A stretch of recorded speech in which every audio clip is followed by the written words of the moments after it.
আরব দেশগুলোকে নরকে পরিণত করার হুমকি দিয়েছিলেন ট্রাম্প। এখন দাবানলের আগুনে পুড়ছে তার নিজের দেশ। গাজায় যুদ্ধবিরতির বিপক্ষে থাকা অভিনেতারও পুড়ে গেছে বাড়িঘর।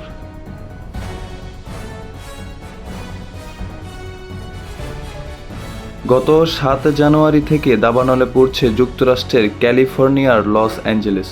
এই পর্যন্ত নিহতের সংখ্যা ১০ ছড়িয়েছে। প্রেসিডেন্ট হিসেবে শপথ নেয়ার আগে ৭ জানুয়ারি এক সংবাদ সম্মেলনে ইসরায়েল ও ফিলিস্তিনের যুদ্ধ নিয়ে প্রশ্ন করা হলে ট্রাম্প বলেন, দায়িত্ব নেয়ার আগে যদি ফিলিস্তিনের যোদ্ধারা ইসরায়েলের বন্দীদের মুক্তি না দেয় তাহলে মধ্যপ্রাচ্যকে তিনি নরকে পরিণত করবেন। অবাক করার বিষয় হচ্ছে, তার বক্তব্য করার দিনই শুরু হয় ক্যালিফোর্নিয়ার ভয়াবহ দাবানল। ক্যালিফোর্নিয়ার department of forestry and fire প্রোটেকশনের সূত্র অনুসারে লস অ্যাঞ্জেলেসের পাশেই ৭ জানুয়ারি স্থানীয় সময় সকাল 10:30টায় আগুনের সূত্রপাত ঘটে।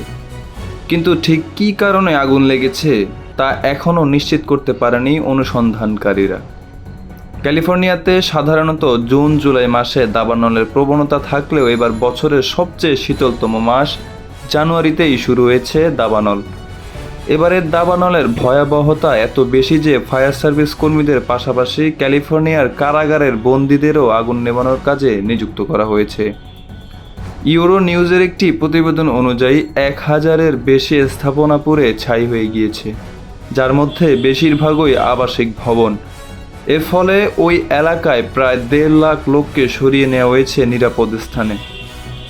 বলা হচ্ছে, এই এলাকায় যুক্তরাষ্ট্রের সবচেয়ে ব্যয়বহুল বাসভবনগুলো ছিল, এমনকি বলিউডের ধনী সব অভিনেতাদের বাড়িও ছিল এই এলাকায়, যার এক একটির মূল্য হতে পারে $2 মিলিয়ন বা প্রায় ২৪ কোটি টাকা। নিজামুল ইসলামের রিপোর্ট, আগামী সকাল।